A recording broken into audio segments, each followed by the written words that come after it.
unforeseen risks that may occur. Then finally, we saw that retirement is a time that will come to any of us at one time or the other. And the fact that be you an entrepreneur, be you an employee, you need to prepare for it. Thank you. In case there's anything to elaborate further, we'll do Yeah, we'll do the Q&A after this. So there was one on the business planning. And the line I'm going to give is that they say if you fail to plan, then you are planning to fail.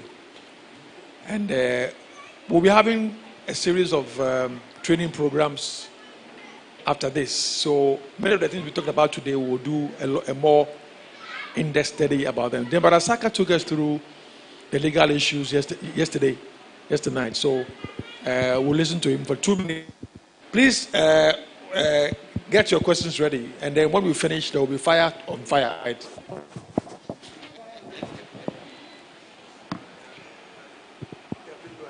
Happy Sabbath. So yesterday we looked at some legal. Is it working? Some legal consideration for a new venture, and we started by looking at what God even wants us to do before we take a step, which is that we have to prepare. So they need to build capacity. Capacity here doesn't mean you have to have everything, but even the mental attitude. Learning about the process. I remember that Nyaman Christ said that you invest in a business you know. It means that before you plan, you have to have knowledge, some amount of knowledge. And we also notice that the reason why we need to prepare is to be able to see ahead of us what some of the risks are and how we can avoid these risks. So preparation was key. And just speaking back on that, we also realize that when it has to do with legal consideration, you don't start in the middle of your operations. The consideration starts before you even start your business. And there were some illustrations. I asked whether you can set up a business where you construct private prisons in Ghana. And I made a point that in the U.S., there are private prisons, but Ghana, you're yet to see this product come up. And I also asked whether you can export cocoa as a private individual. And I think the answer was no. Of course, unless you've been declared. But we all know that it's Ghana Cocoa Board that exports cocoa. Even in terms of the vehicle you want to use, for instance, in some countries, you can set up what we call a limited liability partnership.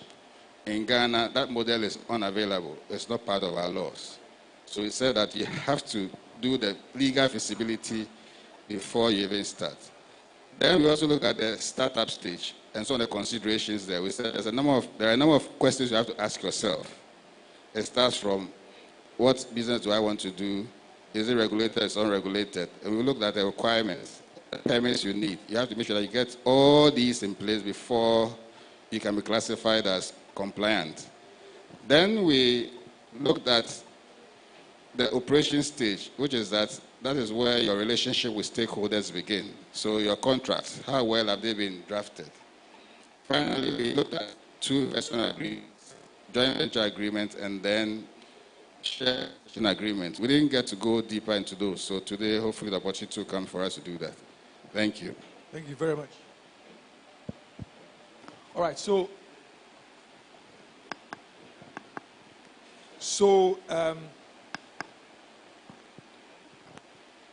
I'd like to find out what questions. From this side, we just give ourselves numbers so that we have a very orderly Q&A session. Who has a question from this side?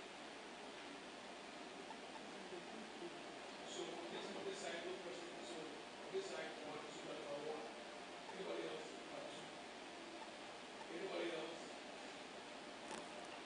You must hear now speak whatever you have and hold your position.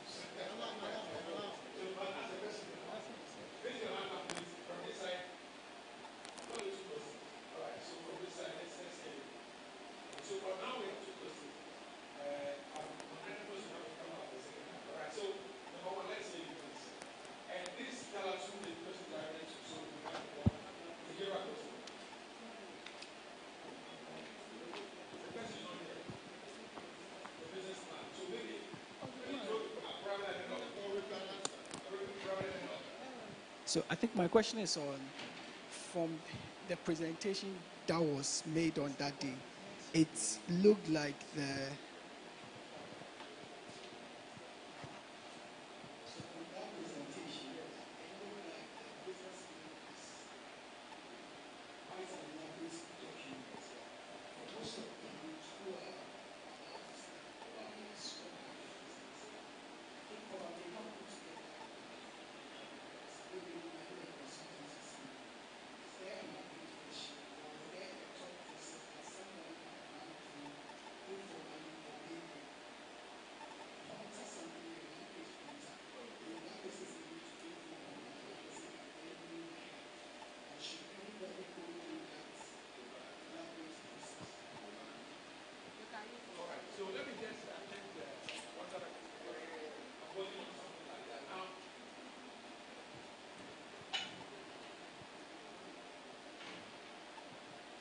So basically, a business plan is what you want to do, why you want to do it, when you want to do it, how you want to do it.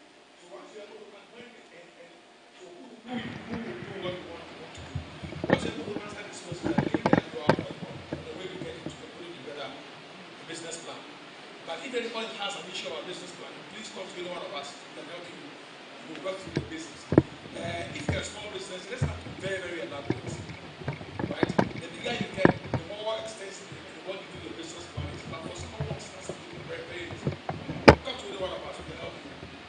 And also when we get into the training program, come to us, we will be able to do a lot more. So I'll encourage you to come to the training program. We will announce that anytime soon. Maybe on Sundays, given what details that we've done during the week. Please come. We'll help you to get through that.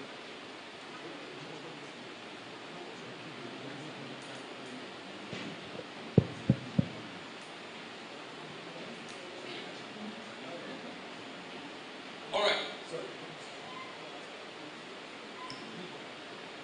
I just wanted to add a bit to that. I mean, I think, this afternoon, our brother Solomon and then Elder Habia also mentioned that, for especially those of us who would be looking to raise funds for our businesses, it is very, very critical that you have a business plan. And so, there are some people who start businesses and they think that they have some of these things in their minds and they are the ones doing it. And so, let me just carry on and all of that. But especially if you need funding, this will be a document that you would require, especially as you approach those who manage the fund. So I just wanted to put that up there. Thank you.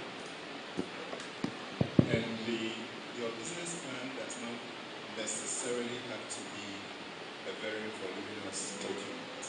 I remember when I wrote my business plan and sent it to my company is a regulated entity. So I sent it to the National Insurance Commission. And the gentleman who received the document said, I'm bringing 40-page, 100-page business plans to your 5-page document. How do I work with it? And I told him, have you read it? The nature of activity you want to engage in will determine how your business plan should look like.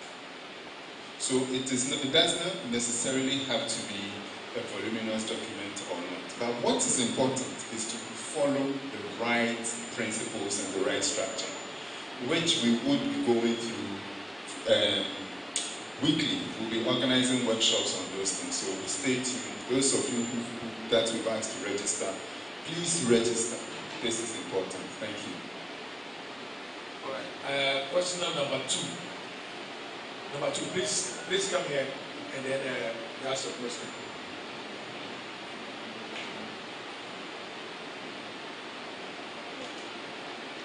Happy Sabbath. Okay. My question goes to Tuesday and Thursday. I want to know if I'm earned 1,000 cedis per month and I have a family of 6. They are in different category of education, primary, senior high to university. How can I save some money? That's the first question. Now, the Thursday, I have a business which is growing well. but slowly. I need money to support it. Where to get the money is my biggest problem. So I'm asking, what should I do? Thank you. Very interesting questions. So let me take Tuesday. Basically, what we are saying, I appreciate a family of 5 plus parents. That's a family of 7. And if I divide 7 into 1,000, it just tells me how much you have per person per month. But that said, what I can say is that you can set aside something as little as 50 cedis. 50 for a month. I'm looking at the schedule I have. If you have 50 cedis set aside at 10% interest, for 10 years, you'll get 10,242. And no, don't laugh. The other day I said something in Ghana. I said, Ato Huke Basa. 10,000. Mr. Saki wants to interpret. What it means is that levels are different. So Ato is the sparrow. So you have the sparrow, the eagle, then you go higher. So every little bird has its own place. So big things are from the beginnings. We'll come to that later. And if you do the 50 over 30 years, it comes to 113 at 10%. And a lot of the investments we have are slightly higher. I don't expect with 50 Ghana for you to go and put money into, say, a bond. But the treasury bill, if you are able to do that, that will give you 3 times this interest at today's rate. So very little amounts can go far. And we can't say have nothing. Something can come up by way of sickness. Something can come up by way of an emergency for which you would need some money for. And then if you can spare something little, maybe some form of insurance, just in case the untoward happens, you are sure that your child can go through school, or you are sure that at least there will be somebody to support in even having the funeral programs. I must say that 1,000 is difficult, especially with the size, but we just have to try. And gradually, once you are determined, maybe a bit of gardening on the side can give you something. Because somebody came to pick a loan, and when I looked at his pay slip, I just told my guys, this one we can't give, the money is too little. But he came back and told me he does tailoring at home. And from the tailoring, he gets 3 times or 4 times what his salary is when he goes home from work. Another 2 said he farms. Others 2 said they go and do additional work. So let's not just, I don't think the family lives on the 1,000 for the month. It would not suffice, but the side jobs here and there. And if you recall, we said it's your value system. If you are determined, you will. I gave you the example of the woman who was earning less than 1,000 in pension. She doesn't have she has just 4 children, but she's built a story building. And I was in awe when I saw it. So let's not say this is too little, so I wouldn't. Thank you. Okay, the other question was on Thursday, right? Hello. Yeah, so there was a question on the possible sources of funding to upskill, and I think we emphasized about 8 to 9 sources on Thursday. Mrs. Daddy on Tuesday emphasized that bank loans are not advisable, depending on the rate of your turnover, unless you are sure that what you're going to get is way higher than the rate, because currently you may not get a bank loan for less than 30%. What you may do would be determined to push back the profits that you are making from your business. So you made a point that you may be doing quite well, it's growing small. So make sure that the revenues or the profit that you get gets back into the business. Another thing you may do is to find a way to document the progress that you think your business is doing and approach certain people. There are people, and I would say there are people who have money stamped in their banks but don't have an idea to run with. So if you have your business performance well documented and it is traceable or it can be confirmed, you can approach people to tell them that you have this good business plan. This is what you are yielding from it every day.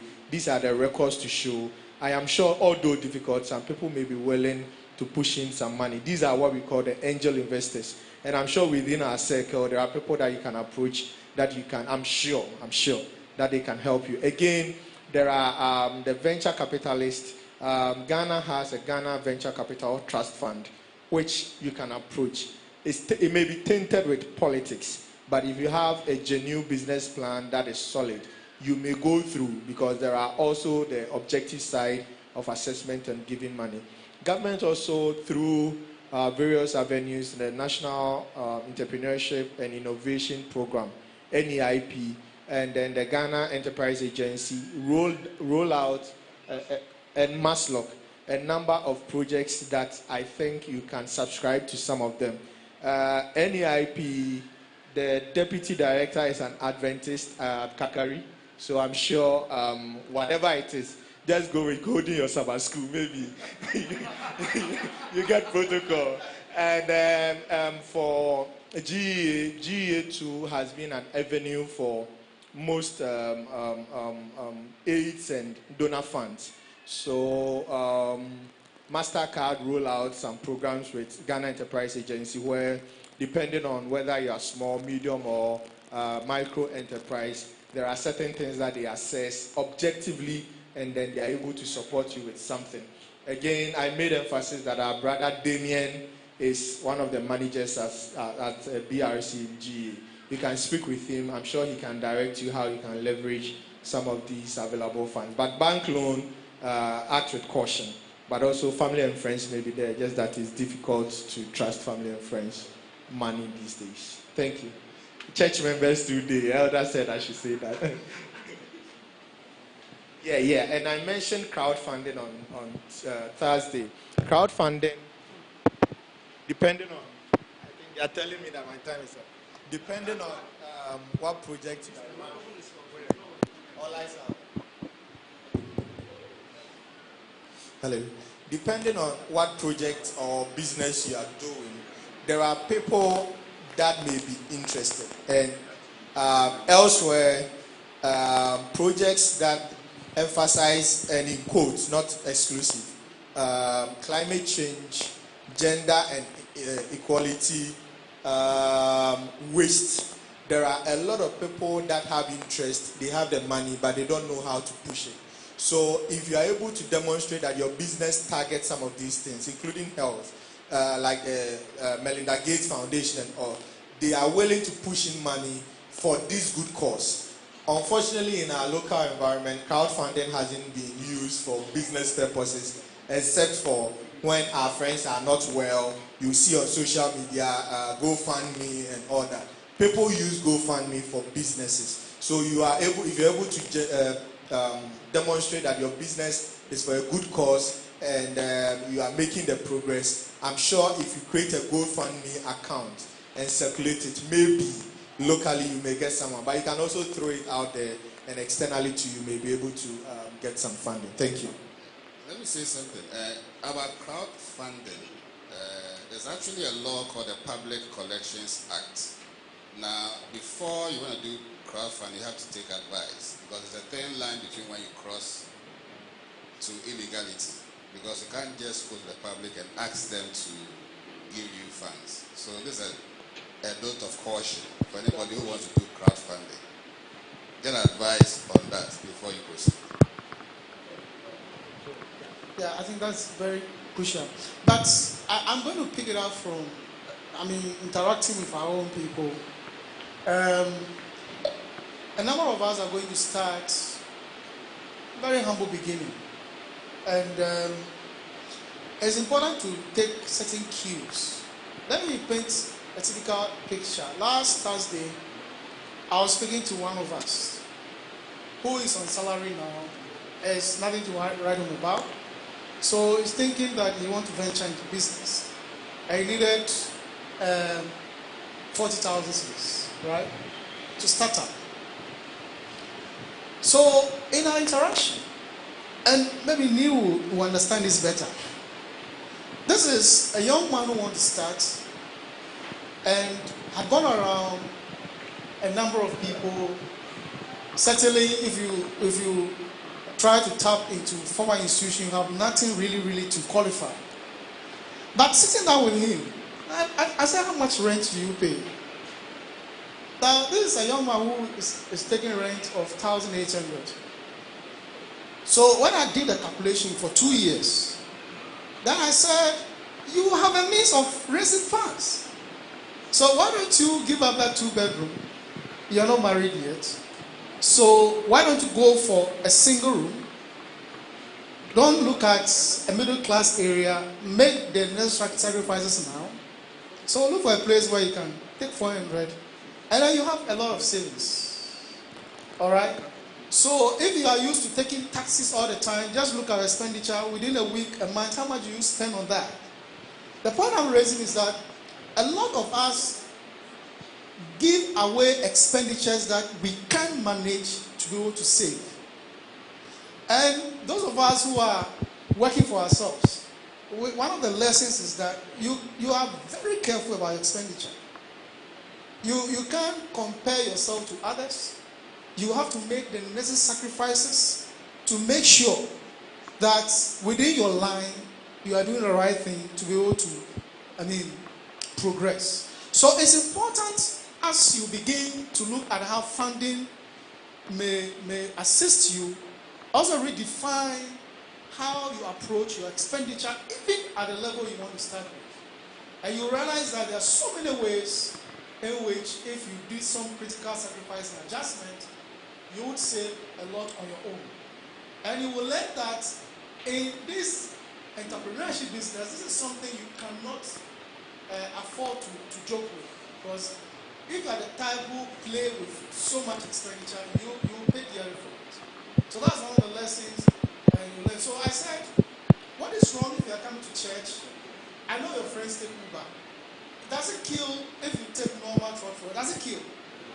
And then it's, I have to be in Uber, I have to look good. It's okay, that's fine. But consider that if you spend X amount, that gives you a certain 1,500 on transport alone. We did a calculation for taxis and a day how much you spend on that alone. And if you are willing to say, okay, I can cut down some of the expenditures that I can reduce, how much can you save? And it was amazing how much we are saving. So I think that's one other area you need to look into. Personally, there are things that I normally will not spend money on. And these things helps you to save a lot in other areas to be able to make gains. So you need to watch that also. Thank you. Yeah, and I think I'll just take it off from where Elder Habia stopped. One of the things that we typically do is that we spend and then we want to save. But, I think a very good practice is that we make the saving portion as part of our expenditure, and perhaps even the first part of our expenditure. That means that whatever we receive, we save first and then the rest we spend. If we develop that sort of habit, I think it would help us a lot more. We would realize that these are, let's say, number one, my first expenditure is my savings column. If that comes out first, then you would be able to manage the rest because that's all you have. But if you are waiting to say, okay, let me go through the month and then whatever is left is what I save, typically you won't be left with anything. So, thank you very much. Do we have any other questions? All right, please come.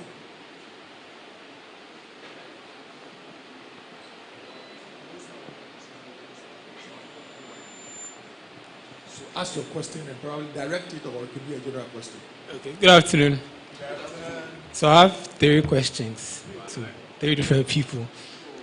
Yes. So to Brother Fedzro, in your presentation on Monday or Tuesday, But you tried to answer the question on whether entrepreneurs are made or born. I think I didn't get the answer quite right. And the reason is, I think there are some people who may be on salaried work now. They are looking at, or they are listening to all this, and they see the need to get a side job. But then it's not in them. They don't have the inherent skill to think of a business or think of a problem and a solution to start getting business or start up something. And so for such a person, does that mean they are confined to working salary jobs all their lives? What other ways are there for such people? Then to Richard, you, come again. Mr. Fokumensa, you mentioned in your presentation that some principles that don't work is to be a jack of all trades. Now, I realize that for some people, they have to put their hands in a number of different things to see what works for them. A number of different businesses to see what works for them and then go ahead with it. Now, here's the case of saying, don't be a jack of all trades. And so, how do I try out different things and see which one would work for me for the long term? And the last question is to Mr. Saka. So, last night, your presentation sounded more of suited for medium scale, large scale enterprises. Can you look at legal considerations for micro and then small scale, very, very small startups that are coming up? What are some of the things that 2,000 CD startup, a 5,000 CD startup should look at in terms of legal considerations? Thank you. Good. That is a relevant question. So take it from the ground first.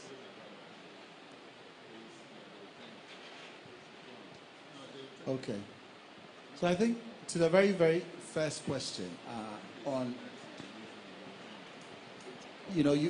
there's someone who's already having a job and he's thinking, is this entrepreneurship for me? One of the things we talked about was looking at where the advantages are.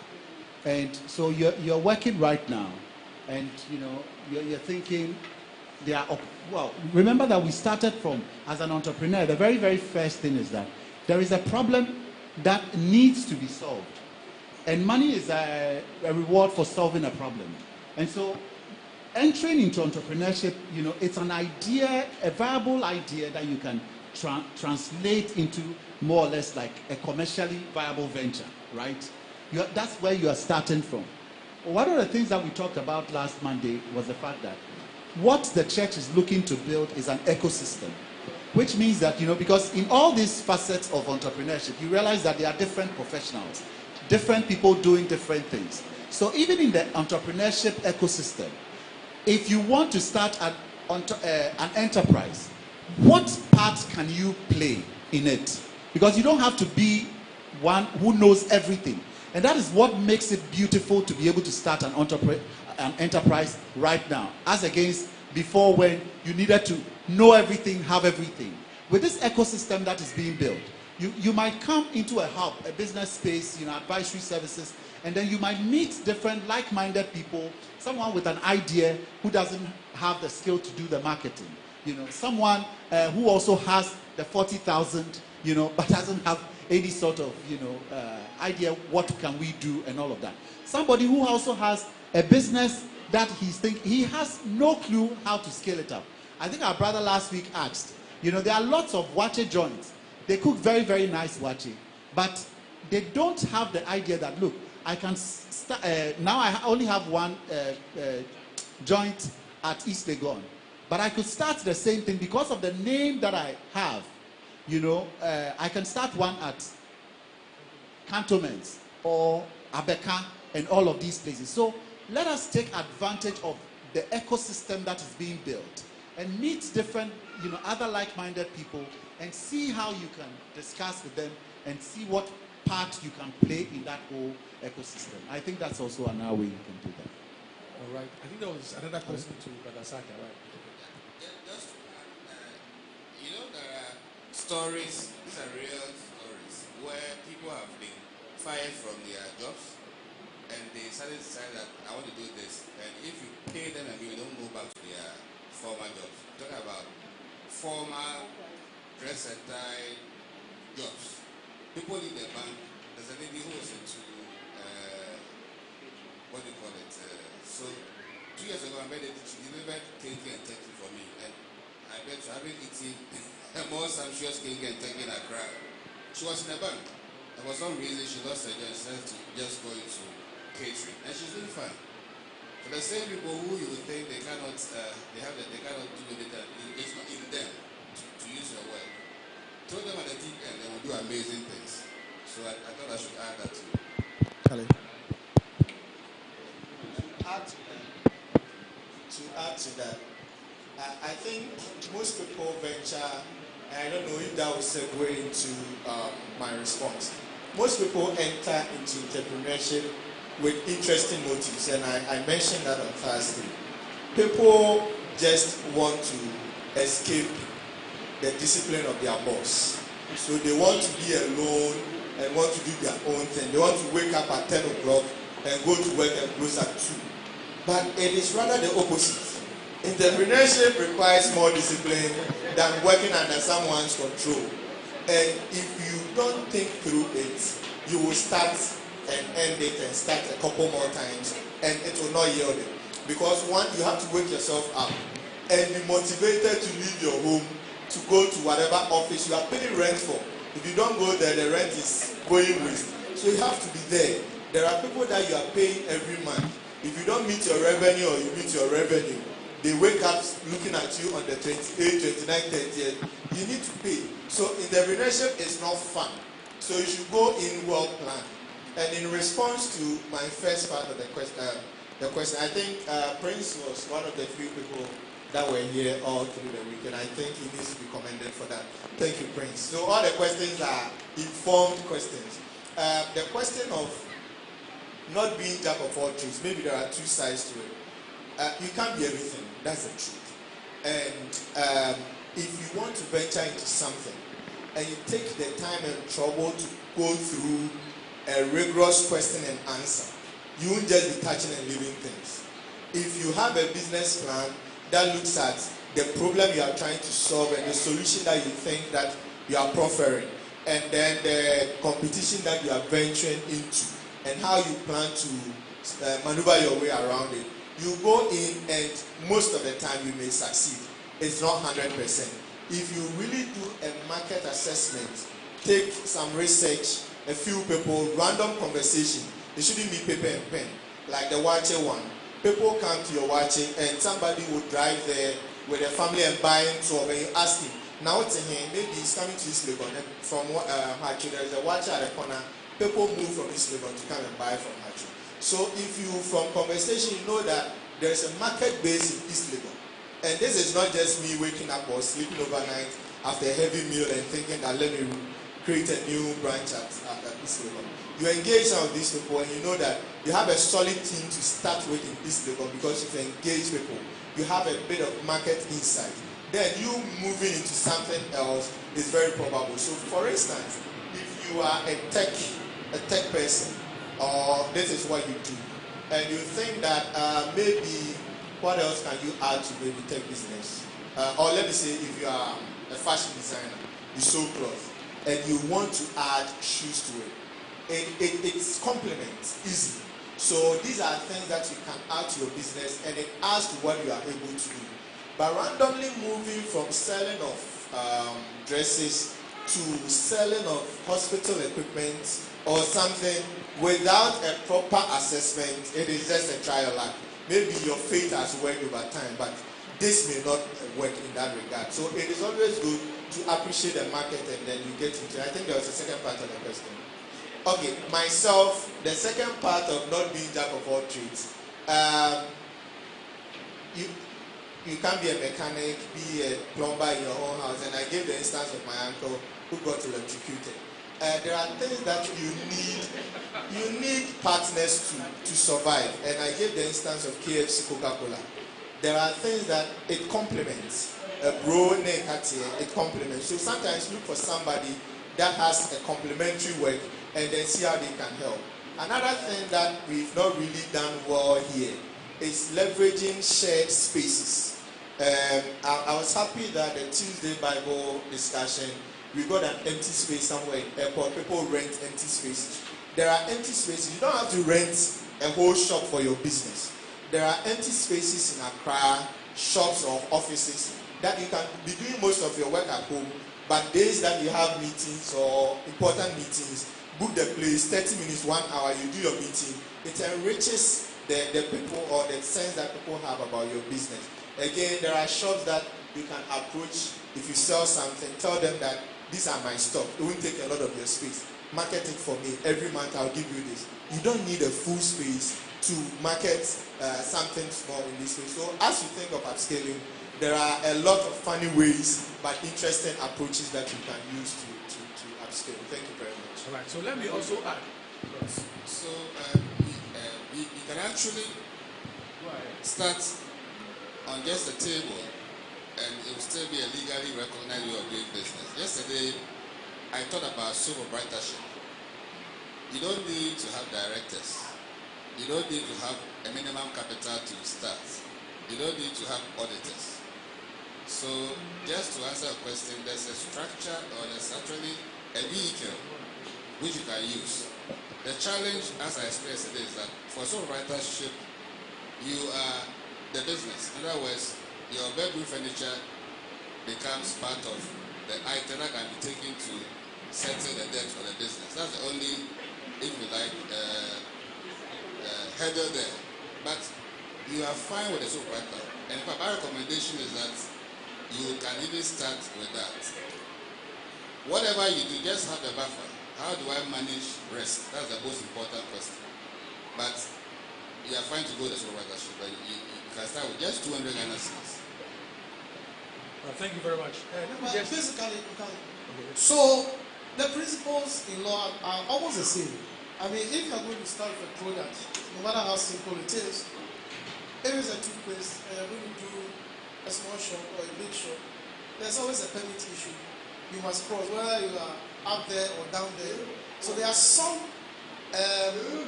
parameters and parameters that are going to be there, you will need them. The most important thing is to talk to the right person, then you'll be advised and you know what to do. I think that is the most crucial, because you may not have knowledge of all of this. You get it. So it's very, very important. Somebody wanted to go into soap making. No matter how small it is, before you produce a soap, whether it's tabletop, you need to go to transport. They need to make sure that you have a permit before you can go out there. Otherwise, you are breaking another law. So it's important that you cross-check some of these things. You get it? All right. Let me just add something about whether they are made or whether you have an idea. I think that it's best to start with something that you are comfortable with. Some people know how to cook, and they cook really, really, really well. Maybe if you want to start a business, that could be an area you could look at, because that is where your expertise is. Now, if your mother is a baker or was a baker, and you've learned all the tricks about bread and cakes and pies and stuff. That's all the gadgets. Exactly. That could be a place to start. Well, that is your comfort zone. All right. So, like I said, don't go into health equipment when you have no idea about what that is. For example, if I want to start a business today, first off, cake making, easy. Because I can tell you that I'll make the best cake in this town. Same that I've not been able to get my point. So look at the area where your comfort is, where your skill is, and then begin from that area. You know about the one who works. You don't have to have a skill in it. In fact, it is easy advice. It is there are some businesses that currently are doing very well. I have no skill in them. I'm very much interested. One of the things that I delivered was that in this space, we are very curious. You want to understand how things work. You should be that type. You should investigate things, ask questions, and all of that. There's an area which is brewing now. I don't want to mention. I just mentioned it here. We're all laughing. As a lawyer, I'm very much interested, because when I look at the returns people are making, it's good, very good money. I have no understanding at all. I have started asking the right questions to be sure that when my money goes there, it is safe, and God's church will get good tithes. Okay, so but I'm free to talk about the fact that you must identify a problem and work to solve it. Let me give an example that I saw on YouTube. A young Nigerian woman I think she's Muslim, because when I saw that video, she was in hijab. They are using plastic waste to produce pavement blocks. I don't know if even one of you have seen that. Plastic is in that, you don't have to buy that raw material. So she gets free plastic from picking up from whatever, bears them, and uses them to build pavement blocks. Now this is not pavement blocks because they are plastic. Water will not go through them, right? So they are probably a lot more durable. So there are a lot of things around us. If we can begin to ask God for direction, I believe that He can show us what to do and what not to do. Any other question? I think that Brother Frank has a question. Let's hear you, Brother Frank. Please come. The contribution, right? Good afternoon. So mine is just by way of feedback to the organizers of this program. So I think it's been an impactful program. But then I think we should look at, as next steps, customer service. Well, customer service. Oh, you can't hear me. Sorry. So I'm proposing that the organizers of this program, as next steps, think of customer service, because I think that's a significant bane for a number of entrepreneurs. They go into business and all of a sudden they're like, I don't get customers anymore. But if you really go into it, the customer service is terrible. So I'm suggesting that we really look into that for subsequent seminars. Right, thank you. I did say that we're going to have a very comprehensive training session. This is just to whet our appetites. But the training session that will span probably about 4, 5, or 6 weeks, where we'll go into a lot more detail. So all of those matters will come up. Any other question, contribution? I'm seeing a hand up there. Brother Samuel, let's hear you. Please come. Okay, Mr. Dog, I'll come.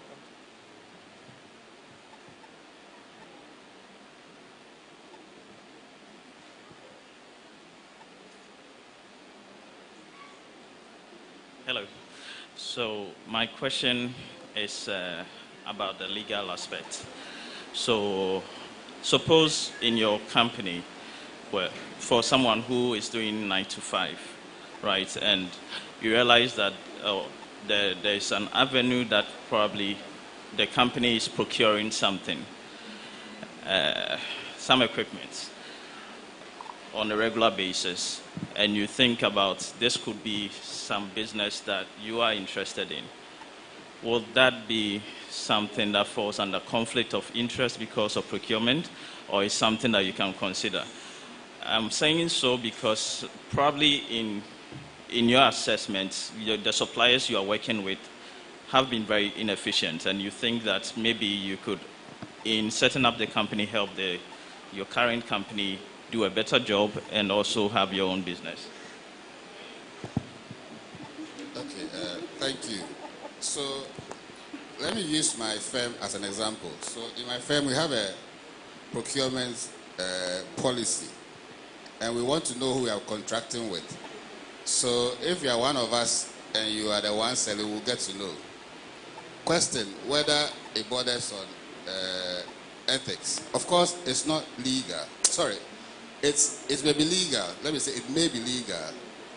But remember that the sentences are legal, but they don't necessarily what ethical. If you recall, some years back, there was some leakage about some Panama Papers. Some names were mentioned. Of course, those safe havens are legal, but a lot of unethical things happen there. Now, to address your question specifically, let me throw it to you. If you are the owner of a business and you are buying from one of your own, would you want to know or not to know? Sometimes that's how you start it. It may be that whatever you are providing is even a better deal, but that's the more reason why you should let them know.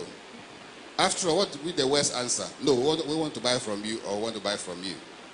It may even trigger them to start thinking of what to do next. Whether we should set up another, or we should put you as, it could be the case. So I think that disclosure is very important, because in the business, the working space, your employer expects a lot of things from you. The danger is, assuming you don't disclose and something happens, what then do you do? Assuming things go bad. So it's necessary for you to disclose. All right. So, for those of us who even serve on boards, before you get to, there are disclosures you make. And, you know, the issue of conflict of interest is a big issue. So the advice, if you listen carefully, the advice you're giving is, every company will have its own policy. I will not encourage you to undermine the company policy. I think it's right, as a Christian, it is not the right thing to do, aside legal consideration and ethical issues. So get to know what the policy stand of your outfit is. If I've seen situations where some will go to the extent of disclosure and will negotiate and will say, okay, exit, and we can do business with you. It's better that way. But you can't be within the fold and begin to undermine the system. I think that even on our Christian principles, it's wrong. Okay, so you need to watch out that also. Thank you. Brother Noga, yes. I think the question he asked didn't have to be with undermining. He was saying that he feels he can offer a better service to the institution than what the suppliers are doing now. I think the point on disclosure is very, very important because, for instance, in my place, the policy is that if you are related or you have something to do with it, let us know. And then we also know from the beginning that it's you. But if you were hiding it from us and we got to know, then it's a disciplinary issue, which can even get you to go out. And when I used to work in Merchant Bank, we were almost acquired by FNB. The process stalled at the very last hour. But one of the things I noticed FNB does is that when you are going home, they always tell you, there's this business line. Would you mind looking at it? And then you go and do it and bring it to us. And then some time back, when EcoBank was starting outsourcing cash, my husband was approached whether he wanted to do that. I said that the Igbe man and him didn't allow him to do it. So sometimes you can do that. Thank you. All right, so let's hear Brother Doga. He's an SME. All right, thank you very much. There's a question I want to ask, and it's about an entrepreneur and then a businessman. Is an entrepreneur necessarily a businessman?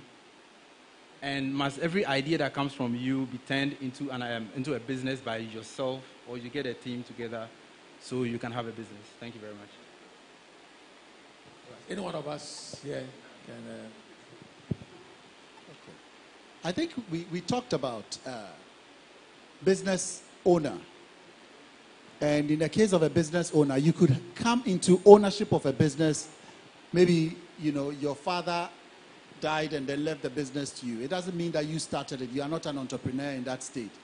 You could also be, in this case, where FNB buys out, you know, Merchant Bank or maybe an existing business. No, they own the business, but they did not start it. So they are not the entrepreneur behind, you know, the business per se. But last Monday when we talked, we looked at some. I mean, I think this class may not pertain to a lot of people here who want to start out, right? You know, a lot of us don't have the money to acquire existing businesses, you know, and so we want to start, you know, more like a startup or come together with other people to be able to start a business and all of that. I don't know if that answers the first part of your question in terms of, is a business owner or a businessman necessarily an entrepreneur? It's not. They are two different things. Thank you. But the other question was whether you must necessarily put in motion the idea, or you can let someone else take it over. Again, I think, you know, Elder Niamankwa also talked about it, and several other speakers, where they have money, and, you know, there are so many you see, the issue about an entrepreneur is he wants to solve a problem. So if you think about it, you having money and somebody also needing the money itself, that's a problem that's needing a solution. You coming out to say, look, I have I can be an investor to this business. We can go in together and then be able to start. You are providing an entrepreneurial startup capital to be able to realize the dream of that business person and all of that. So Mr. Chair, I think it works. Let me try to. One of the things in practice we've seen is that, of course, somebody may have the idea, some may have the liquid, and we can combine our forces in partnership, things like that. So that avenue is also available. In this country, people don't value goodwill, where ideas alone can be quantified in monetary terms, but it works very, very much. Now, one of the things we have seen is that in this part of the world, people go into all manner of arrangements, business partnership without structured agreement. That should never happen to you. Your idea alone is so much capital that can be translated into some form of shares or acquisition or ownership. So if you don't have financially what it takes to translate the idea into fruition, you can also leverage that with some other person who have the funds to be able to push that through. But make sure you have a protection by way of an agreement that captures that. In this country, people incorporate, and then maybe solo I and you, and then I'll just you didn't bring anything. Yours is the idea, mine is the money. But in terms of acquisition, how much percentage you owe, your idea alone can be about 80%. It's possible. And somebody bringing liquid can only be 20%. It depends on the relativities. To what extent what you are bringing on board can be valued and what percentage it will command. So it's possible. Ideas, yes, somebody can run, but can combine the forces, and that can work perfectly. Thank you. I just wanted to share. I mean, this, and I think somebody said this. I don't know if it was you, Fitz, but owning 10%, or it was you. You said owning 10% of 1,000 is better than owning 100% of 10. And it's for some funny reason in Ghana, people do not like partnerships. Many years ago, we went out with some of our customers to South Africa. And these South Africans wanted to come into Ghana. One of my customers had about 100 acres of land and wanted to go into real estate development. They were already developing real estate businesses and all of that. They valued the land. They said, okay, here's a great proposal. We are prepared to invest $6 million in your business. You'll be the lead. You will own 15% of the business. And the lady was very offended. The land is mine. The idea is, why you would give me 50%? So I called her to the corner and I did a calculation for her to see. I said, it's an amazing deal. You didn't have any capital. Up to today, that land is still sitting there. Not one house has been put on it. You know, and we lose opportunities like that so easily. Sometimes it's even better to have that partnership and let it go. You learn and you grow. But not to do anything at all about it because you don't own 100% or the majority of it is wrong. Yeah. Mr. Chair. It's a sin. It's a sin not to allow that opportunity to slip away. Let's say. I need to put this across. You know, we are talking about ideas. Somebody having the idea, somebody having the capital. But there have been times where ideas have been stolen. You know, ideas have been stolen, and it's happening on an alarming basis. So, in fact, yesterday I forgot to point out in my presentation that as part of the preliminary preparation, legal consideration, before you even approach someone, you think you have a brilliant idea that can transform some industry in Ghana, you have to sign what we call a non-circumvention, non-disclosure agreement. Non-disclosure agreement. Why? Because, like I said, that idea is worth millions. Person listens to you, oh, it's good, but I'm not interested. The next thing you know, he's called a cousin and they are running that business. One of the cases I did was quite interesting was two business people who met, also the same real estate. One went to show him the land belonging to a third party that we can approach a proposal, only for this other party to say, I'm not interested, and turn around to go and partner. And he was sued. And guess what? he had to settle at some point. We realized that the way the case was going, he was going to lose. The only savior is that this other person locked him in by having to sign a non-circumvention agreement. So it's very important that before you go out there with your idea to bounce it off people, at least get yourself an agreement, even at that stage. This is before setup. Thank you. Thank you very much. We want to run down. If I'm okay, I just need to end so that you can. Another aspect of it that faces out has to do with copyright issues. Now, maybe copyright will be too sophisticated, but trademarks. Some have ideas which you have put together and you haven't registered it. More into trademarks. The law allows you to register your peculiar ideas and preserve it. You may not be ready, but you can register and preserve it so that when the opportunity comes, then you can leverage it. So you can also think about that. If it's a peculiar thing, it's not out there in the market, it is unique to you, you can have that trademark on it so that when you're ever ready, you put through. That's one church member of ours, a pharmacist, who had designed a product and but has not registered it. He's been selling around, and then after about 4 years, before he saw somebody else has floated a similar or same product on the market, and that has been registered. The trademark, he has it. We wanted to confront. It was difficult because he has gone ahead to register the trademark and register the symbol. So if you have an idea like that, like just as we are saying, don't sleep on it. Try and get the right people to help you to preserve, and some of it can be registered in your name and against you alone. Thank you. All right, so that is why we want to create, like Brown said, an ecosystem. Now, we'll be doing advisory work. So if you have ideas that you want to bounce off us, please come, let's discuss, and let's see how we can get you off the ground, and also make sure that you preserve what it is that is yours. On the idea on the matter of stealing business ideas, we were in Rwanda with Brother Richard from 4 years ago.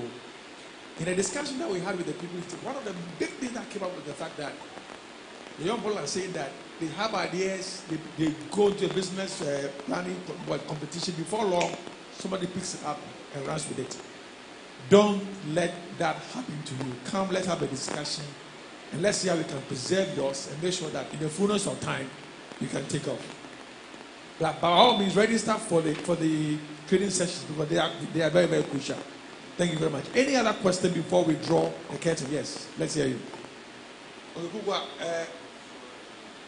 So you come this way. He will finish and then we'll take yours. So my questions are coming from just what we discussed right now. So I heard the non-circumvention agreement. Can you sit by yourself and do it, or you need a legal person to help you out? I don't know, that's what I'm asking. Because I thought once you write something that somebody signs and you also sign, maybe you host. But I don't know whether you have to really go through with a lawyer or something to do that. And as a person, as a startup, like a very small business, how do I afford a lawyer if I need a lawyer to help me to do that? And then the other thing I wanted to know is, you were talking about registering the trademark. How do I know that somebody has stolen my idea? Because especially in the tech industry, I might think of developing a software that does A, B, C. Before you think about that thing, maybe somebody has thought of it already, or already implementing it. So if I go registering it as a copyright or a trade, I don't know how I come in there. So I want a bit clarification on that. And then I also wanted to advise, especially the young ones here, like myself, okay? Most of the time, we are so much into getting the profits that we don't look at the future, okay? I think Pani spoke a bit about that. Sometimes you want 100% of nothing.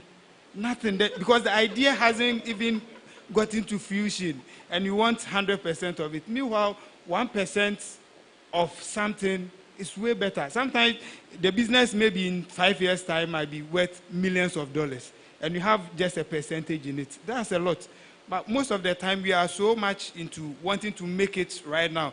And most of the time, when you see people like you driving your V8 and then your big cars, and then we think you just jumped and then you were up there, forgetting that you started from scratch. So, like when you've started a business and the profit is coming, most of us would want to be using the profit instead of reinvesting the profit. I remember on the, yes, on the Tuesday, you asked the question, if you are given 1 million cedis, what will you do? I was sitting up there and thought we were going through my mind. I was like, if I have 1 million right now, I'll invest it somewhere, leave it for maybe a year or two, because had it not been that somebody gave me that money, I was going to be in that same trouble I was in.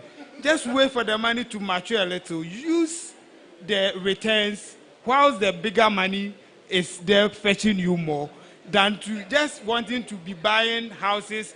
And then after you bought the house, the money is finished. You get it. So as young as we are and coming and want to get up there, we should be careful how we treat money, because it will get to a certain point, it becomes difficult for you to be making the money. But my questions, if you've not forgotten, please help me answer them. Okay, he wants to put me out of business.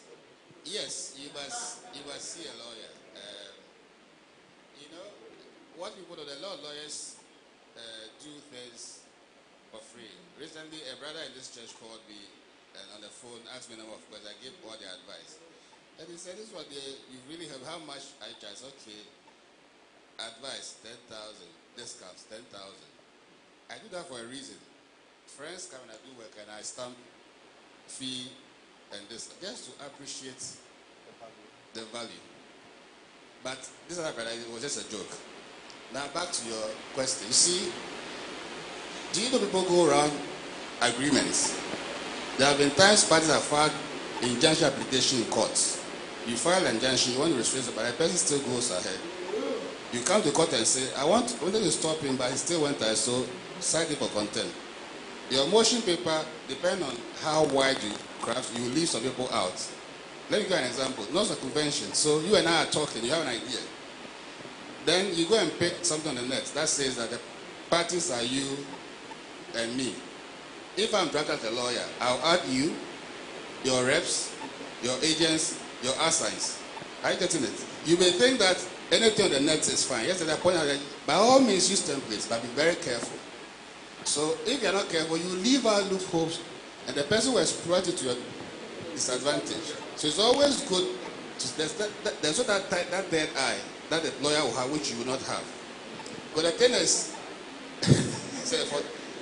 is, and thank God for being a dispute resolution lawyer, so I see what happens in court. Sometimes the words as they stand in statutes are just black and white, but their interpretation, their application, you see it in the courts, how the judges reason. That's why a lawyer would always have this third eye, which you do not have, because they've seen how it's played out in court. So there's always the need to do that. And please, start well. Sometimes people say, oh, why don't you exempt small businesses from tax? I have a different attitude to that. I say, let them pay by small. You see, small habits become big habits. The big habits can kill. Bad habits they can kill. So if the businessman learns from the beginning that I need to pay tax, not zero tax, but little, just make it concessionary. Let them pay so that they develop the attitude, the habits. You don't wait and say, I'm exempting them. When they go down, start taxing them. You've lost it. It's the same thing. If you start, get into the habit of getting professionals to advise you. And trust me now, my firm has developed what called the low bono. Some people come, you want them to realize that they still have to pay something, but not, so we call it low bono. There's another category called the pro bono, which is basically free. But of course, you pay the cost. The legal fee will be free. So please, get a lawyer by all means. We can't say that more. So, typical example about samples. You know the normal indentures you see on properties. In this country, about 80% of indentures you see are not executed by lawyers. you have a surveyor who will go and pick a sample somewhere, redo it, and give it to you. But every land document in its agreement is peculiar. That's an interesting thing. You may deal an assignment, or a sub-assignment, or a sub-lease, and things like that. Now, what I'm saying is that no specific situation is the same. There's always some peculiarity. So it's very risky to just go on the net and go and pick something. You may end up buying more problems because a small clause in that agreement will escalate things out of hand. So it's good to pay something small and avert all of this. I keep saying that when the trouble comes and you bring it, that one, you pay more than when you, from the onset, do the right thing and pay something small for it. It's always better. So, cost-benefit analysis. Now, about the copyright issue, there are three things, maybe. It's a bit technical, but let me simplify it. So we have the typical trademark, and we have the patent, and we do have the copyright.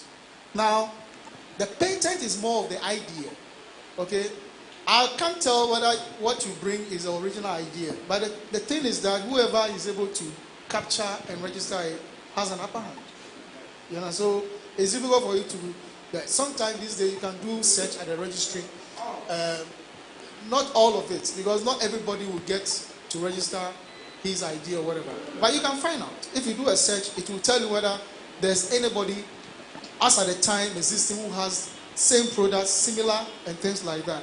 When it's similar, they are very careful because there are issues of passing off and all of that. Now, then we have the trademark. So it's a symbol that is unique to you. I'm sure every company has its own unique symbol. Those are also preserved, you know. And then, have a copyright, I believe that you have an idea. So where you alone has exclusive right to use that. So all these three play out. And it's important that whatever you have, whether it's an idea, whether it's a logo or whatever, it's important to take the first step and have it worked on. So if you see any person who works, not even lawyers, at a registrar general, they may be able to give you some idea. But best to see lawyers who will undertake that and have it preserved for you. So there is always a way out. Where's my brother? There's always a way out. Okay, but what we can do is, if somebody hadn't registered it, I cannot tell. But if I do a search at Office of Registrar General, whoever does will be able to tell you that somebody has already gone ahead with you. It doesn't matter if yours is about 10 years, his is just 2 years, he's gone ahead and registered it. Because registration then takes priority over whoever has not. I hope that's very clear. All right, let's hear Richard. Then I think you have another question. Mr. Chair, I wanted to recommend, and I'm sure it's already been thought of, that as part of this entrepreneurship program, you have a core set of consultants, legal, legal, tax, advisory, and all that. People, more like a shared service, you can tap in for some benefit. It may be at lower cost than what you get on a commercial basis. You talk basis. to me, I'll be able to negotiate with these big people for a very small fee. Don't worry. I'll take Kukwa. I'll take Kukwa. Let's hear you, please. Happy Sabbath. So I want to find out if it is necessary to train next of kin. If it is necessary to train your next of kin in your business. Yes. Yes. Okay. Is it necessary to have a next of kin? If yes, then is it possible to train the person? Because you have some businesses, the main life, for instance, left and the business collapsed. So if you have a next of kin, is it necessary to train the person so your business can stay for a long while?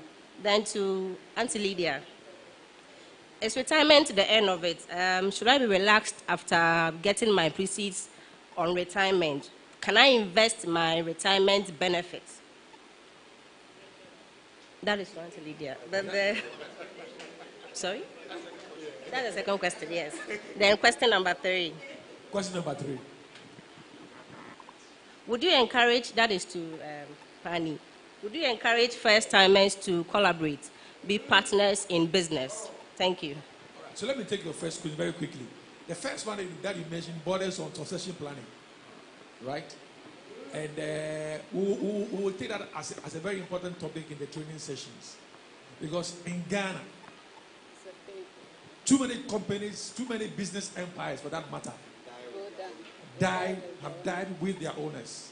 I can count the Boachi Mattress, Palm Bros, Pepper Holdings, all of the huge companies that were doing very well.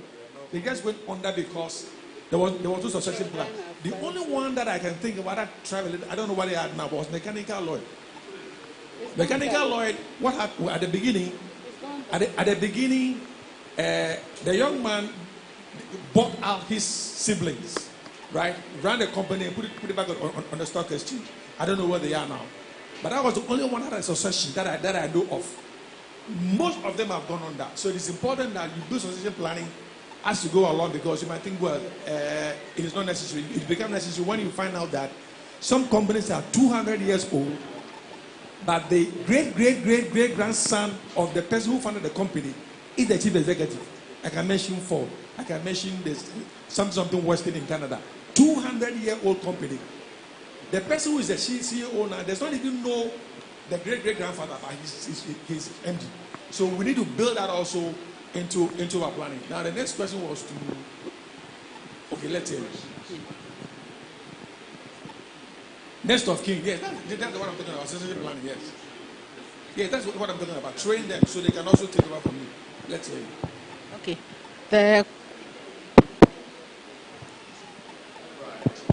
The question was, is retirement the end?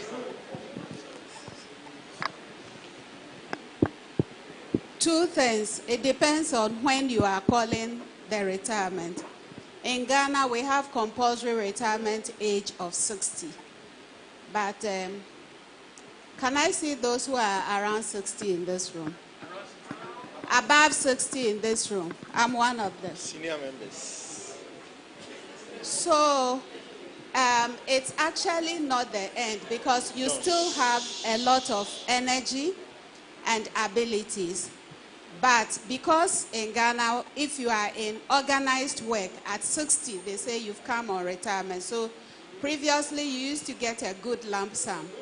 Going forward, that lump sum, you get it from the tier 2, tier 3. You can do two things with that money. Either you reinvest it, and a few people suffer DDEP. My husband was one of them. But the other thing is some people also invest it in starting something. I was listening to the radio once, and they were saying that in Japan, they've realized that because of the longevity of life, retirement is maybe middle life. Like I told you, my mother is 104 and she's still alive.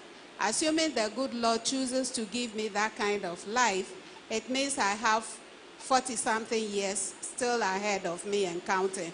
Am I going to fold my hands and sit and say I've come on retirement? You even deteriorate health-wise. So what Japan was doing is, what is a pet project you had wanted to do all this while? Then they give you the requisite skills and training to be able to execute that project without you hurting yourself. And people can think of what they want to do. Like I've seen people opening nursery schools after retirement, because when they retire and are home and the children are being brought, grandchildren, they say, okay, let your friends also bring their children. And sooner or later, you realize that you have a school, a crèche or something as a result of that. So retirement from organized work is not the end. For an entrepreneur, I really wonder if you retire, because my father-in-law came back from work on Friday and died on Sunday. And he never had a mind of he has come to the end. So for the entrepreneur, you keep putting in and putting in. Robert and Sons, the eyeglass, I think that's how they call it, yeah. Robert is an in-law to me.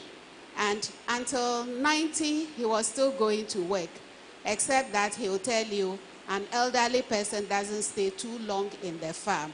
So he comes in around 10 and goes back at 2. And even now, he still goes in and out of work. And his children have taken over and have taken over very beautifully. I'm praying that their children will also be able to do the same. So, Kukwa, have I answered you? Thank you. There's one question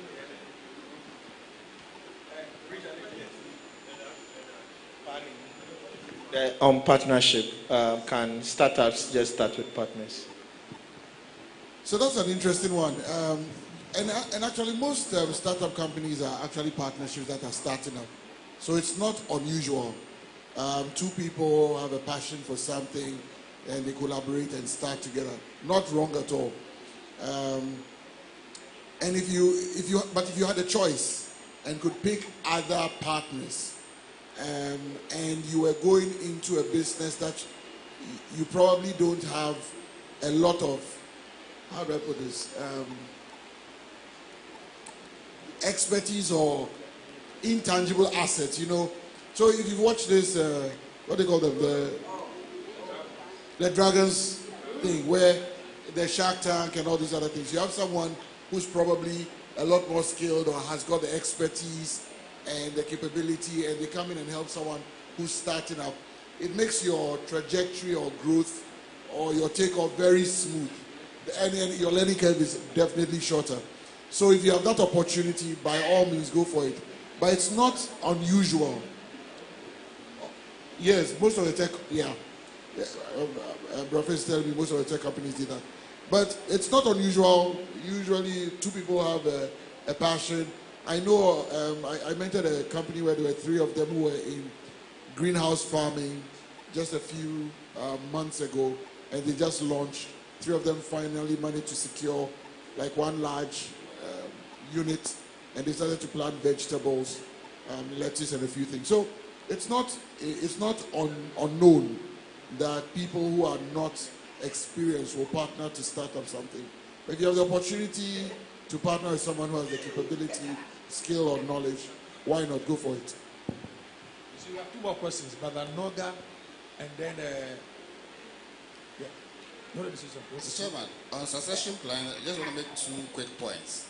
The first is whether your next of kin, and I don't know whether my sister by next of kin meant a relative, because sometimes the gap between you and the next generation must be filled by somebody else. That's the first thing.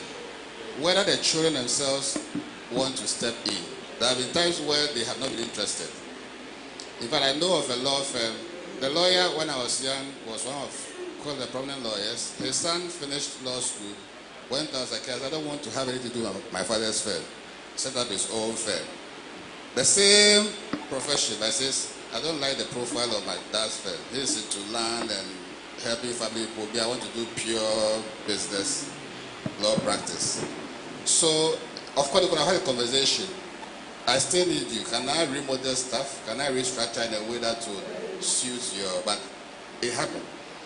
That's the first thing. The second is what I've alluded to. Sometimes you know from within that this person can step in seamlessly while my children wait because they are young. But what do we see? You took the person there for years. Maybe the person, you drop him, the person has an expectation that you make me a part owner. You don't do that. Then he leaves with that institutional, call it memory and everything.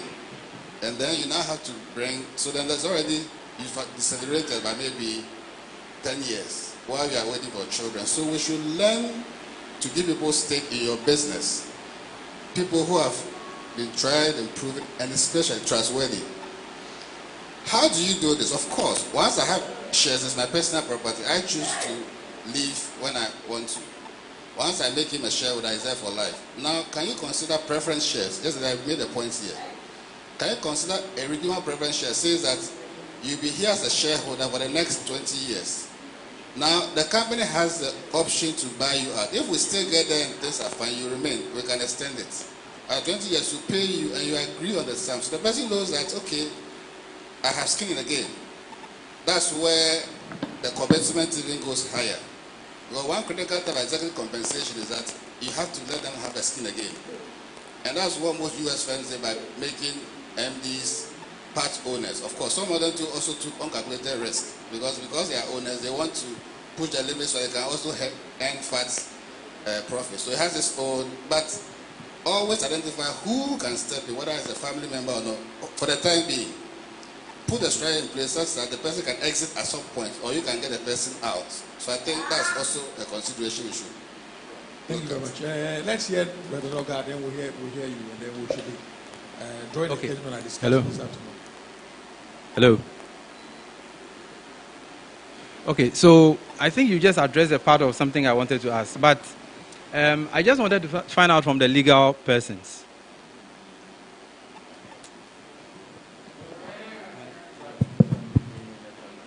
Hello. Right, thank you.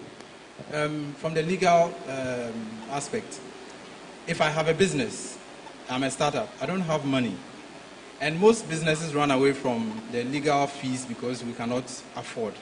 Is it possible to do like a percentage of my business to cover the legal fees? And because yes, I give you a percentage. You see, and that is why our ideas are stolen and taken away, because we can't do that. And I understand why he asked that, because most of the things, when you go on the internet, you see things that seem like will frighten somebody a bit so they won't run away with your idea. Is it possible to get me to give you a share in my business, except that you don't believe in my idea? Okay, this advice you have to pay for, but let me give it here. There is something we call director share qualification. The person is a shareholder. His directorship is tied to shareholding. So at some point, you, the business owner, can change directors, you can fire directors. Maybe the person is not interested. Personally, I don't get involved in that. I just practice my law. I don't want to go into business. It has its own issues. I don't want that. But if you get a willing lawyer, do you consider, depending on what business, if it's a company, what vehicle, if it's a company, can you talk about director? I can't pay you now. I think you'll be of value to my company. So I want to be a director. I'll give you a director share qualification. So you are qualified director by virtue of the share you hold, which means that at some point you can decide to exit the person. So that's one structure to use, because you just met the lawyer. Why do you just want to make him part of your, or the professional for that matter? It could be a finance person. Why do you want to make the person part of the business? But that brings me back to a point that God made. It says that when a man's way please the Lord, he causes him to have favor even with his enemies. Let me tell you my experience when I was going to get married. So this is me and Betsy, broke ass people, and sorry my language. But I sat down, I told Betty, this is after church, so I'm funny. But I sat down and I said, Mr. Quinn will give us a cow. This person, and guess what? Everything just happened. I wasn't a prophet. But why? I had invested the lives of these people. Are you getting it?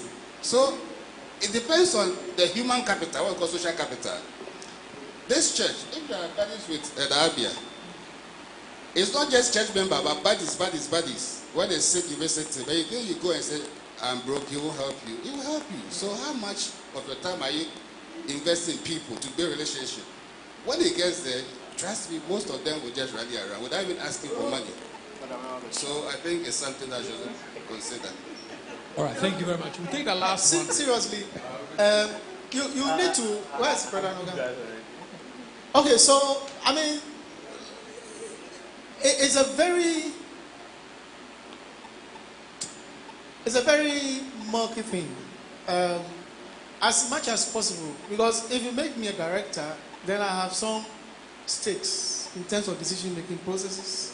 So I'm not sure whether I'll be just a solicitor on record to advise you, or a solicitor part of the management of the company, you know, that kind of thing.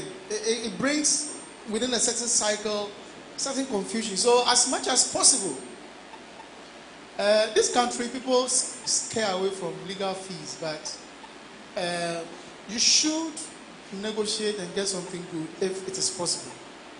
And leave out that, yeah. Should go to negotiate and get something possible. That's what I was saying. All right, so there's a question from those who are online. It says that I started a company And because I needed experts, I brought on a lawyer, an accountant, and some others, and gave them share percentages. Is it a good thing? I think that's what we discussed. Are they church members? I'm not too sure. This is the question that the person asked on Zoom. Yes. So I guess this is what we're talking about. If they are interested, why not? If I want to take on and then go ahead from there. So let's hear you. Final question, and then we are drawing a curtain on this one. Thank you very much. Okay, thank you. Mine is a follow-up to what Mr. Frank asked concerning the customer service. I know you mentioned that in the training section we have more to do, but I'm adding this up. When I go rounds with the job that I'm doing as a literature evangelist, you see many people either at church or in offices that will advise you, okay, my boy, this thing that you are selling, I have it in our neighborhood. It's around this cost, lesser than what you are selling to me. But they didn't know that I wasn't one of them. He told me, but since you are my church member, I want to buy this and then let you have it so that it helps your business. On the other side, you go around and you hear from young ones who are starting some businesses, and then they will mention something like, okay, for me, this business that I'm building, I'm not building it up looking at from my homes, saying about the church, about friends, or about neighbors. So if we, the small group that we are now starting together, I'm not building a business that confining that because my product is from me, you can buy from me, or maybe recommend, then I have to just go and start from outside. Then what are we doing to ourselves? So if you can advise us on something like that. You know, many people in offices, in neighborhood, in churches recommend, oh, you want this, go to this bank. So what will help us in our business aspect on this one? I believe any one of us can pick up that. Did you understand the question? I believe we did the last one. You see, you are a father, right? I'm just, my example. Or let me use Elder Saki. I'm a grandfather. He's a grandfather, he's a father, he's a husband, he's a man of many parts. He has also an association, he has friends. So we shouldn't assume that just by being in church, the only connection I have with people is people in the church. Because on my old school platform, there are people there who I will be doing business with. That's the first I want to make. There could be several other avenues, or rather, let me put it this way, networks to which you belong. So it's not just church, but I get your point. For church, for those that, for other things that you are sourced, or rather you get from external sources, why not come to the church? But remember, I'm not coming to church because you're a member of my church. Are you getting a better deal? Is it value for money? If I buy a product, am I sure that I will come back the next time? So it also behoves on you to do things well. And also don't assume that because I'm in church, you know market. You have to do the hard work. In fact, one of the things that I said is that Christians probably are the most spoiled people because they think Christ will know what the standard. No. Christ will give you the strength to meet that the standard. So you don't know what the standard. If I come, you package your things so wrongly. My wife is not Adventist. And I carry a soap and I go and she says, where did you get this soap from? Can I come back? No, I can't come back. So also ensure that you are going by the pure principles that ensures quality and all before we can trade. Otherwise, you will see me. I think the other question I will leave the rest. I just wanted to say something on, I think someone asked a question about partnership, you know. And many a time, I mean, some of us who are, for instance, not Adventist, we may have grown up with people we trust and all of that, and we want to do business with. I think the beginning of businesses, you know, sometimes you have zero problems, you know, in many cases, until the money comes. And so this is where I believe the fund, managers will also ensure. Because again, I mean, scripture is also very clear as to what sort of partnerships we should go into. He says, do not be unequally yoked together with unbelievers. And it's not just in the area of marriage, This, if you are getting into a business with someone who is not a Christian, I think it's a very, very, very big risk. I have seen it happen so many times, You are always fine until the money comes. That is when you realize that, people are in it for different reasons. And I think it's something that we should be very, very careful of. Yeah, I think on the customer experience, especially because we'll be dwelling more on it, I emphasize that, and research has shown that it is cheaper to maintain loyal customers than getting new ones. So if people would continually purchase from you because of your services, it is always cheaper than working an extra mile or paying for an extra advert to make a sale. So it is always good that you make those, and it doesn't take a lot to make your customers feel good, relatively. So it is about putting in the measures and be conscious of making people enjoy every bit of your service. Like what a lawyer mentioned. People have contracted artisans, service providers in the church, and the story is very regrettable. And relationships have been marred because of such engagement. So when you are lucky to get a recommendation, even from the church, it is up to you to sustain it or even make it better. And this 200, 300 people is a good space because everyone may be working in another space, may be having other networks. And before you realize, they are saying that, well, if you need a carpenter, let's call Jake and he will sort you out. If you need a plumber, top notch. And these recommendations are very cheap but very, very beneficial. So customer experience is non-negotiable. It's the very base that everybody has got to do. Thank you. Thank you very much. I think we'll draw a curtain down on this discussion. It's been a very, very fruitful one. And if you have not registered for the training, please make sure you register.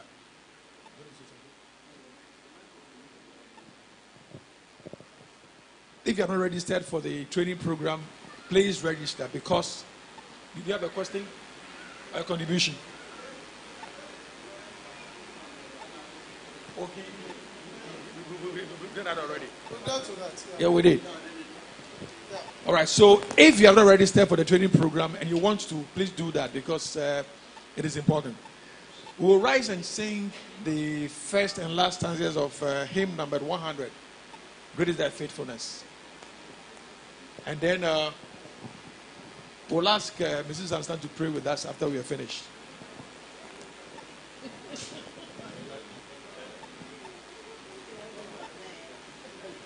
So, 100, first and last stanzas, please. Choristers.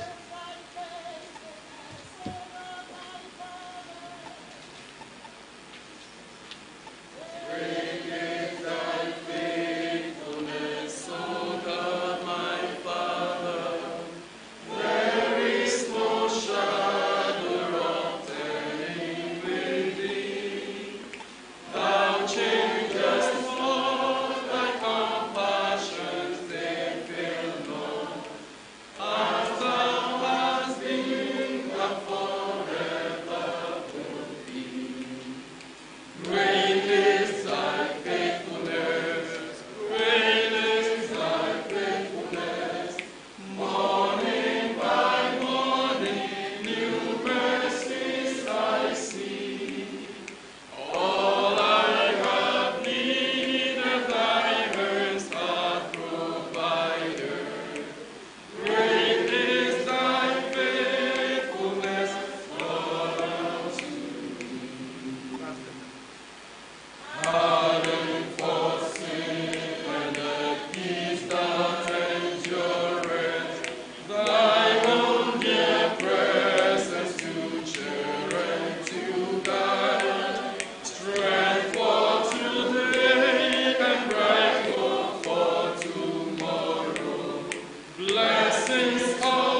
Okay, let us pray.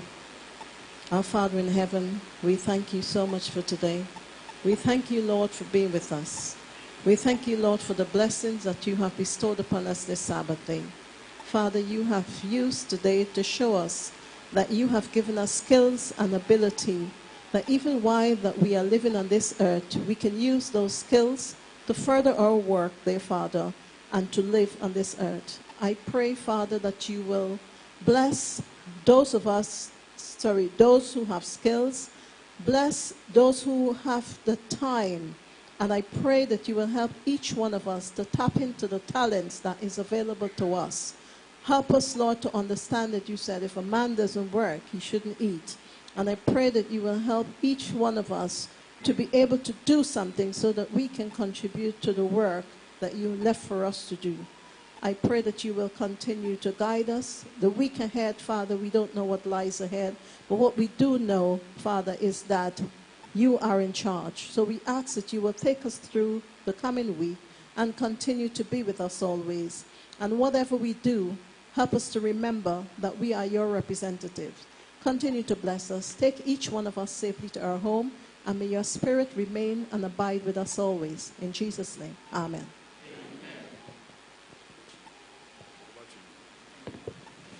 All right, so